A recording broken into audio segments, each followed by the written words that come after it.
Hello, everyone. Welcome to this episode of the Loki Sports Show. Today, we're going to be going over the NBA first round predictions. Without further ado, I'm just going to get straight into this. Right now, when I'm recording this, it's around 3 p.m. Pacific time. So, I do not know who won the Bulls Heat game and the OKC Timberwolves game, but I'll kind of address them as I go. I don't think it'll matter too much in the grand scheme of things, but let's get right into the number one versus number eight matchup in the East, which would be number one Milwaukee versus number eight Bulls slash Heat. For the series, I'm not gonna lie, I have the Bucks in five. I can see probably Milwaukee dropping a game or so, especially because we know how inconsistent Chris Middleton can be, especially with his health this year. Because I know last year they even dropped the game to the Bulls, who were also not too good last year, especially without Lonzo Ball. But I don't think the Bulls or the Heat, whoever wins that game tonight, is gonna really put up a crazy fight against the Bucks, because they're both similar in the way that they're both kind of smaller teams that don't really rebound right that well, and they're not really teams that are known for taking a lot of threes, and they do not really shoot them efficiently. So overall, I think as long as there's no crazy injuries, the Bucks are gonna breeze to that game. I'd say Bucks in five. The next series I'm gonna be talking about would be number four Cleveland versus number five the New York Knicks. So I have the Cavs in six in this game, and I think it's going to be a really interesting series. I think it's going to be the best, probably the best one in the first round of the East. I think there might be a series that might be even better, but I'll get into that as I get to that. So some notes I'd want you guys to take into account would be the Knicks have the fourth highest offensive rating this year. The Cavs have the highest defensive rating this year, so we'll kind of see how that matches up with each other. The main thing with the Cavs would just be the reason why I'd say the Knicks probably take a couple of games off them was going to be I'm not sure who they have guarding Jalen Brunson. My main thing is would just be Isaac Okoro or would it be kind of someone else? Is because obviously I know they have Jarrett Allen and Evan Mobley who are two defensive anchors, but those are more bigs who, especially Evan Mobley, you'd probably want him as like a drop defender, so someone who could kind of roam. While I'd see Jarrett Allen more so guarding Julius Randle the series. So that's why I'm not really sure who's going to be guarding Jalen Brunson, especially because Jalen Brunson's been an all-star caliber player this year. He's been a beast for the Knicks, so we're gonna have to really take that into account because I'm not sure how good Darius Garland slash Donovan Mitchell are gonna be on him. Especially, I'd imagine there's gonna be some possession, some switches, etc., where they're gonna have to be on him. But I'm not really too comfortable if I'm Cleveland on that regard. But the main thing for the Knicks is gonna be how good is Julius Randle gonna be for them, just because he really can decide if they win or lose this series. And the thing about Julius Randle that I'm not so confident about him slash the Knicks in general is because the last time they were in a playoff series a couple years ago, they're in that series against the Atlanta Hawks. He was mainly guarded by Capella and Collins, who basically the main point is going to be if he only averaged around 18 points off like a 29% field goal on percentage against those two and was a plus minus of negative 42. He's going to have to go against Evan Mobley, who has like a bunch of DPOY votes, and Jarrett Allen. That's not really a matchup I'm going to be really comfortable with, especially if I'm a Knicks fan, and especially if you're a Julian Randle fan. That's going to be something to really take into account. And going forward, also want to see how Donovan Mitchell plays against in the series too, just because he was supposed to go to the Knicks. He wanted to go there, but obviously Utah ended up trading him to Cleveland, and he's always been known as a bit of a playoff performer, except the one series against, ironically, Jalen Brunson and the Mavs. But other than that, other than maybe Jalen Brunson kind of popping off, I'd imagine the Cavs win this series in six. So the next series I have is number three seeded Philadelphia 76ers versus the number six Brooklyn Nets, and I 100% believe this series is getting completely slept on. Brooklyn has a lot of interesting pieces that can genuinely play. They have their depth is generally better than Philly's depth. The only thing would just be Philadelphia has the two best players on Joel Embiid and James Harden, and just because that and this is such a star-driven thing, I think that's why they're gonna win the series overall. But the problem with the Philadelphia 76ers is that this whole season has just been the second Embiid and Harden go to the bench so they can rest. They generally that's when the majority of the leads kind of just vanish, just because their bench unit is unfortunately not too good. And the problem with that was going to be the Nets have pretty nice depth, honestly. The only problem with Brooklyn this series is literally just going to be how they're going to deal with the Harden and Embiid minutes, just because the way I kind of imagine this would just be I'd imagine Jock Vaughn would have like Nick Claxton and possibly like Dorian Finney-Smith Dorian Finney-Smith would probably hedge on Embiid, while Nick Claxton would be kind of the main defender on him. Even if a double team, I'm pretty sure Joel Embiid's gonna get more than enough calls. He's gonna get his own buckets. That's unfortunately how good he is. And even if a double team, I'm pretty sure Brooklyn's gonna have to figure out a way to at least to slow him down. For James Harden, I think they should put Mikal Bridges on him 100%. He's a really good perimeter defender. He has a really good wingspan, and that can help obviously contest a lot of shots. But mostly, you want to disrupt James Harden's passing ability because he's not even Brooklyn James Harden. He's certainly not Houston James Harden, but he can still just now he can just really set up his teammates. He's been a little bit more of a point guard for this team in all honesty, but he can set up his teammates. He can find the open guy. He can make some good passes. So that's gonna be the main thing, trying to stop him from setting up the other guys to beat the Nets. So my main thing would also just gonna be how well are Maxey, Harris, on some of these other guys are gonna play. Just because the Nets at the end of the day, they want those guys to beat them and not Joel Embiid, just because outside of Embiid and Harden, when they have a lot of guys off, who's going to be coming off the bench, like Seth Curry, Joe Harris, Royce O'Neal, Cam Thomas, a lot of guys who can get buckets, a lot of guys who can space the floor. Brooklyn's plan for this series is probably it's going to be slow down the Embiid Harden minutes, and when Embiid and Harden are on the bench or when they're not playing together, that's when you have a lot of your role players, a lot of your rotational guys, get them going, just because well, obviously, that's a lot easier said than done. If you're the Nets, you want a guy like PJ Tucker, as I mentioned before, Maxey, Shake Milton, Harris. You want those guys to be you. You don't want Embiid and Harden to be you. You're going to want their number 3, number 4, even probably the number 5 guys to beat them. And their depth and their role players are not like the worst, but at the same time, it's going to be, they're certainly not the top of the guys of Embiid and Harden. So it's going to be, for the Nets, you really want to limit what those top 2 guys can do, and force the role players, force the other guys, the number 3 options, like especially Tyrese Maxey to beat you. So that's why it's a really interesting series, is because obviously I think Philadelphia is really good, is a lot more front loaded, while the Nets have a lot better depth. And I want to see how Doc Rivers, especially how that coaching is gonna go. I think it's gonna be a really interesting series in that way, just because people are not really talking about it. I think people have the idea that the Sixers are gonna kind of stomp on the Nets.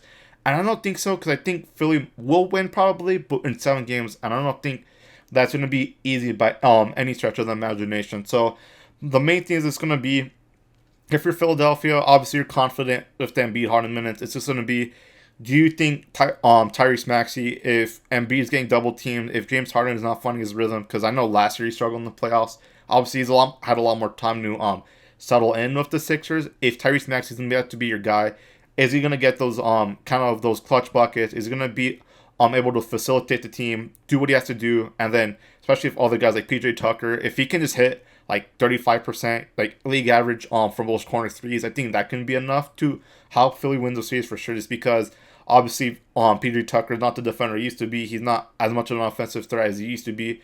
I mean, he was more just kind of known as like a 3-and-D guy, but still, if he can hit those corner threes, I think you shouldn't worry too much if you're a Sixers fan. If not, if he's ice cold or Maxey's not having a good series, that's when that's when they can get really concerning. Just because I know the Nets are not going to be as afraid of like Tobias Harris, as I mentioned before, Shake Milton, and George Niang. They're not at the end of the day, they're not too scared of those guys. They're just mainly scared about Embiid and Harden. Tyrese Maxey can really, if he plays good, you should not worry about the Nets. But if he doesn't, or if the Nets are kind of taking him out of the equation as well, that can make it really difficult. That's why I don't really feel confident saying like Sixers in 5 or 6, just because I think the Nets, especially with how pretty decent of a coach Jacques Vaughn is, all things considered, I think they can really kind of exploit a lot of the Sixers' lack of depth and some of their weaknesses. But for all that being said, the Nets are flying under the radar, but still, I still have, just because how much of an beast Embiid is, I think he's MVP. I still think they win in 7 games. So I kind of had a lot to say about the Nets Sixers series, especially about how their matchups are going to go, especially minutes without Embiid, how some of the other matchups are going to go and how they guard him. The next series, the number 2 Boston Celtics versus the number 7 Atlanta Hawks. I got Boston in 4. I know a lot of people don't like to say like a team's going to sweep a team, but I genuinely believe Boston has better coaching. They have a better starting 5. They have better depth. I don't think there's a way Atlanta can realistically take off a game. or let alone the series. And I know most people on YouTube don't like picking sweeps, but I got Boston in 4. They swept the Hawks this season already. They've won 5 in a row. So just get out the brooms, and I think the Celtics are going to just take it, no problem whatsoever. So now that I kind of covered the East a little bit, now we got the West, and I think with the West, it's going to be a lot more tougher to kind of gauge who would win this series, just because I think for the East, it's a lot more top heavy. West, I think, other than maybe the number 8 seed, who we still don't know whether it can be the Minnesota Timberwolves or the OKC Thunder, I can really see all of them going to the conference finals at the very least. So without further ado, let's get into it. So first game obviously was going to be number 1 Denver versus number 8 Minnesota slash OKC. I got the Nugs in 6, and I think if you're the Nuggets, don't really worry about winning the series as much as just putting out bad tape that next team can use, is because the Nuggets have a really mediocre defense. Jokic is really, even though the numbers say he is, when you watch the tape, he's not a plus defender. He's not a complete liability, as some people kind of make him out to be, but at the same time, he's not a defensive anchor either. So you have to be pretty wary of that. And then especially just because if assuming this is a Timberwolves matchup, if a guy like Karl Anthony Towns stays aggressive, I think that can really give the Nugs some problems, just because Cat is an absolute bucket, especially when he's actually aggressive and he's really trying to get to the rim while also spacing out the floor. That can be really interesting to see. Because maybe you put Aaron Gordon on Cat. I can probably see that, but I'm pretty sure Cat can shoot over him, so I'm really not sure how that's gonna go, just because I can see Aaron Gordon be on him, but I would imagine it's gonna be possessions where once again Jokic is gonna be on Cat. Assuming Gobert plays, I can probably see Jokic more so a little bit on Rudy Gobert, but who really knows what's going on with the Gobert suspension deal. So I'll talk more about that probably later if they do if they win the play-in game, and then and if Gobert does play, but still also assuming if Anthony Edwards does play as good as he did last playoffs, because I know against the playing game with the Lakers, he had a little bit of a stinker, unfortunately. But if he played as good as he did against the Grizzlies, against the Nuggets, that can be a real problem for him, just because he was a beast with against the Grizzlies. So I'm not sure on the Nuggets is gonna guard Anthony Edwards. I would imagine maybe KCP, but I know he's been kind of dealing with some injuries, so I don't really think Jamal Murray is going to be the guy you want to put on Anthony Edwards. So I don't know if you kind of want to force him just to shoot or whatnot, but still, that's going to be a really interesting to see how they guard him if they do have to play the Timberwolves. If you play OKC, I think the matchup is a lot more perimeter based, because obviously OKC has guys like Lou Dort, Shai Gilgeous-Alexander, Josh Giddey. And they also have some really interesting depth as well. The only thing with OKC is obviously they're a bit younger, so I think that can be used to their detriment, just because they don't have as much playoff experience, and their center Poku's coming off a knee injury. So I think in that OKC matchup, Jokic is not going to have an absolute I think with both series, but especially the OKC one, I think Jokic is absolutely going to go in. I'm not really sure how well Poku can be at guarding him. I'm not really sure what the metrics say about that. And I know Jokic can just find the open shooter. He can pass out of there. He's just so good at setting up his teammates. So if you're in that series, I'm not too worried about if you're Denver, Jokic, if he's good or not, or like a plus defender, because OKC does not have as much of kind of big men as some of the other teams do. The only thing would just be who's kind of how you're going to deal with SGA a little bit, just because he has a pretty good whistle. He does get to the free throw line a lot. He's really good at kind of finishing up layups, getting to the rim. So I'm not sure how they're going to do guard against that if they have Aaron Gordon once again, because I'm pretty sure he's their best defender. So we'll have to really see on how they deal with that. So with the Wolves series, and that's another thing I kind of didn't talk about, would just be if they do play Gobert, do they run him off the floor? How that's going to work is because obviously in Utah they didn't have the best perimeter defender, so Rudy Gobert got completely exposed when teams ran small ball lineup and just kept shooting over him. So we'll really have to see about that. But I don't think the Wolves or the Thunder, I don't think they have the I think they have talent, but I don't think they have the experience to beat the Nuggets. But I can for sure see them at least taking a couple games off them, especially with how questionable the Denver defense is. But other than that, I'd say no matter who they play, they probably win in 6 games. At the very least, probably 5 games. The next series I have up is a really interesting series. That's going to be the number 4 rated Phoenix Suns, number 5 seeded Los Angeles Clippers. I got the Suns in 6 in this series, and this is going to be a series I'm going to want to get my popcorn for. I think it's really interesting because obviously we're going to have the Russ KD matchup. I'm pretty sure they're going to be joining each other this playoff series, but the main thing is going to be how's the Suns' depth or kind of lack of depth going to hold against the Clippers' lack of depth, just because I'm gonna just say outright. I think the starting lineup of Chris Paul, Devin Booker, Kevin Durant, DeAndre Ayton, other than Okogie, is really scary. But the main thing with the Suns is gonna be T.J. Warren, Campaign, Landry Shamet, Ish Wainwright, and Bismack Biyombo. Compared to the Clippers bench, they have a pretty good bench. They have they have Norman Powell, they have Robert Covington, Mason Plumlee, Bones Highland. And I'd say the Clippers have a better depth, and that's not really too much of a stretch, but I'd also say the Suns have a better starting lineup easily, so we'll really have to see how that goes, because the main reason why I'd say the Suns have easily a better starting lineup is because Paul George is out for the Clippers right now, and the timetable I've been kind of looking at, according to all the insiders, is going to be, it's not going to be until at least the first round is over until he might come back, so basically they're not going to have Paul George this entire series, so because of that, I think the reason why I'm worried about the Suns in this series is not because the number one reason why people are worried about the Suns on YouTube and a lot of comments on Twitter or whatever is because people are saying, well, Kevin Durant hasn't played too much games with the Suns and what's going to go on with the chemistry, the fit. And I understand that concern, but I'm going to just say don't worry about that. For a Suns fan, it's because Kevin Durant can fit in any offense. He's a 3-level scorer. He can get to the rim. He can shoot mid-ranges. He can space the floor out. He doesn't need the ball to be effective. That's why he was so good in Golden State, if you guys remember correctly. Not because he had the ball all the time. Well, Steph Curry, he still had he was still having a lot of the reps with the ball. The main thing was it's going to be Kevin Durant can spot up from mid-range. He can kind of go to the rim. He can space the floor. So if Devin Booker is the main ball handler for the Suns still, and Kevin Durant can just make a cut. He can just get in his spot in the mid-range game. I wouldn't really worry about that just because I don't think Kevin Durant's such a seamless player. He's such a versatile player. People kind of forget. I don't not to worry about Kevin Durant's fit. With the Suns, it's more so it's going to be their bench. What's going to happen without the minutes without Devin Booker, probably Chris Paul, DeAndre Ayton, Kevin Durant? How are guys like T.J. Warren, Campaign, Bismack Biyombo going to hold up against Robert Covington? He's a really good role player. He's Norman Powell, Mason Plumlee. The Clippers got guys who can play, especially off the bench. How are the Suns going to deal with that? That's my main thing about. That's the main concern about the Suns I have in the series. Not so much about Kevin Durant going in with chemistry issues or whatnot.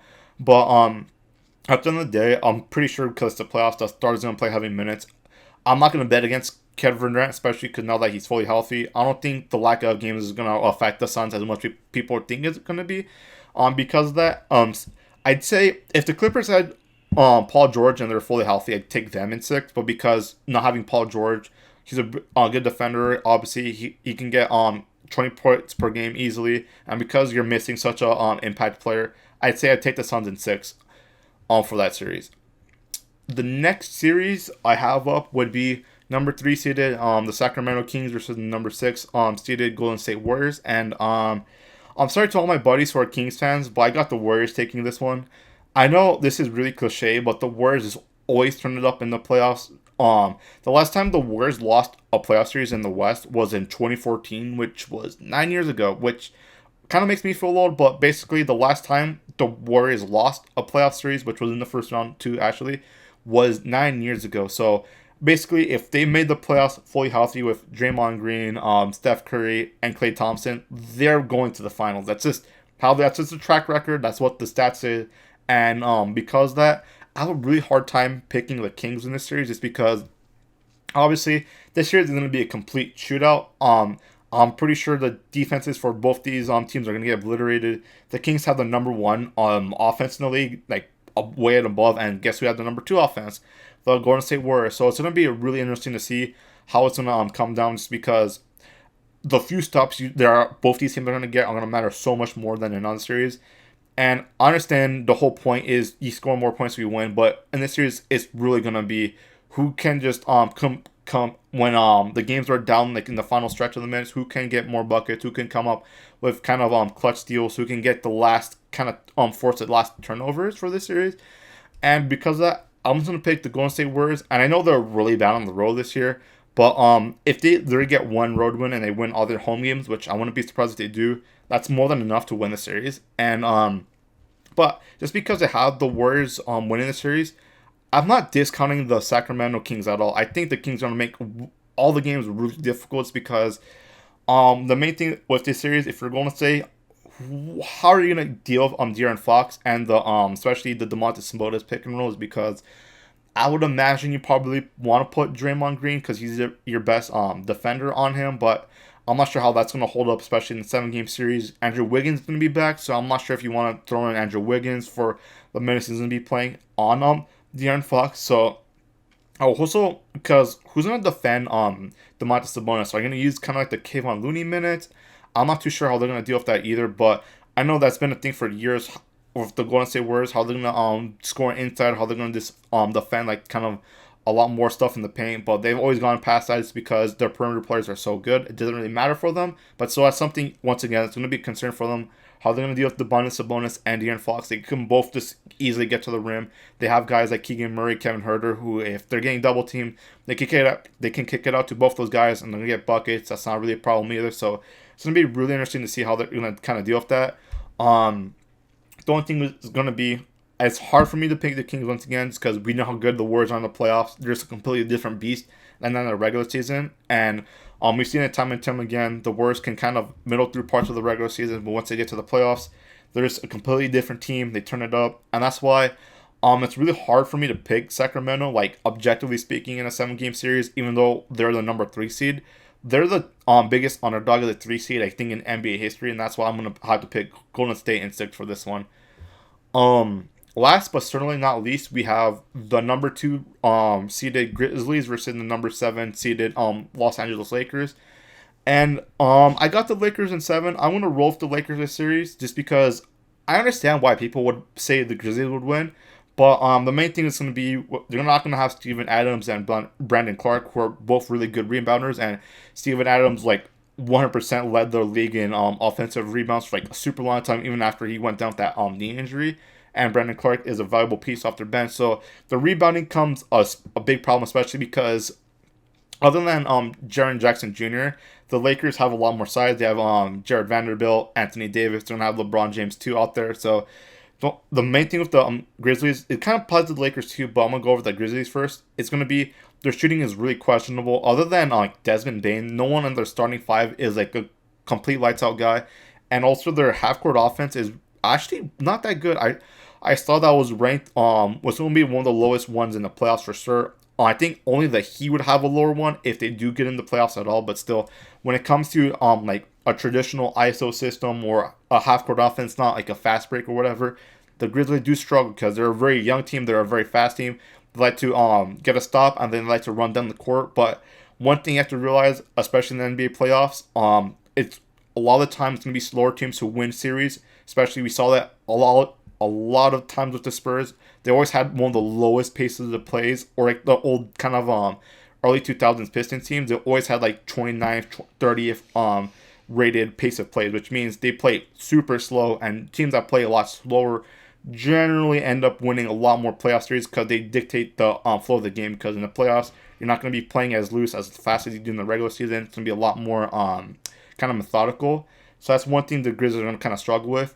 The thing is also, as I kind of mentioned the shooting for the Grizzlies, with the Lakers, I don't think the shooting is as bad per se. It's just really streaky because when they have guys like Malik Beasley especially, who there's games this year season where Malik Beasley can go like 10 of 12. I think he went like 7-11 from against the Warriors, and he had a complete lights out game. While then there are games he can go like 2 of 9 as well. D'Angelo Russell, he's been their best shooter ever since they got him from the Utah Minnesota trade, but still I know he struggled in the playoffs before. He struggled last year in the playoffs, especially only being a number 3 option. You'd think D'Angelo Russell would have gotten a lot better looks, but he did not do good last year in the playoffs, especially against the Grizzlies, ironically. So we'll really have to see if he can have ice in his veins and not go ice cold per se in the series, just because he struggled before, but I don't think that necessarily means he'll struggle in the future. So we'll have to see about that, as I understand it's one more concern. But another thing would just be, I think the Grizzlies would have won this series in 6 if they were healthy, because Steven Adams, once again, monster rebounder, but playing physically in the glass against LeBron, Vanderbilt, and AD, because the Lakers are still a more of a, kind of an interior team than even though they've gone a lot better from outside with all their trades. That's going to be really difficult for the a lot of the guys in the Grizzlies, because they don't have, I don't think, as much size, especially for their starting lineup. And just because of that, I would say another thing with the Grizzlies, why can't, it's hard for me to really pick them, is because the whole Dylan Brooks thing, is because if he does struggle, because we know in the playoffs he's struggling, that's become a bit of a meme of how people will say he puts up tour dates if he'll go like 3 of 11, etc., etc. If he does struggle, that can easily just shoot the Grizzlies out of games, because they already don't have that much shooting to begin with. So they're one kind of guy who they expect to take a lot of kind of like mid-range shots, and if he's struggling, that's really going to make it a lot easier for the Lakers. But still, at the same time, we still have guys like John Morant. I'm not sure how the Lakers are going to guard him. I'm not sure if they're going to try to pull like a Vanderbilt on him maybe, or just going to try to force him to try to go in the paint, beat him from 3. I think they'd probably do a lot more drop stuff on the Grizzlies, because I'm not sure who's going to beat the Lakers from 3 in that series, other than like Desmond Bane maybe. So that's another thing we have to really see. But because I'm not really fired up about the Grizzlies shooting, and the other matchup that would kind of maybe go the Grizzlies' way would just be Jaren Jackson Jr. on AD. But I'd imagine they both have. I'd imagine JJJ has a good game against AD, but I can also imagine AD has a good game against them. So it's going to be really interesting to see. But because I'm not too fired up about kind of like a lack of size and rebounding on like their starting lineup, and also because I'm not really sure about their shooting, I think the Lakers can win that game in 7. So overall, that's who I have for you guys today. That's who I have winning those first round series. Of course, once that's done, I'll have a video about kind of reacting to what happened in the first round series and who I got in the second round. But because obviously we're not there yet, and we're still actually waiting for the playing games, that's all I have for you guys today. I'm pretty sure next week I'm gonna be doing a mock draft video probably for the NFL. So I'm really excited to present what you guys to you guys what I think will be the best prospects, especially best QBs. What teams will do stuff, which teams will do what, if teams trade up, etc., etc. So make sure to check out next week's video, and I'll talk to you guys later.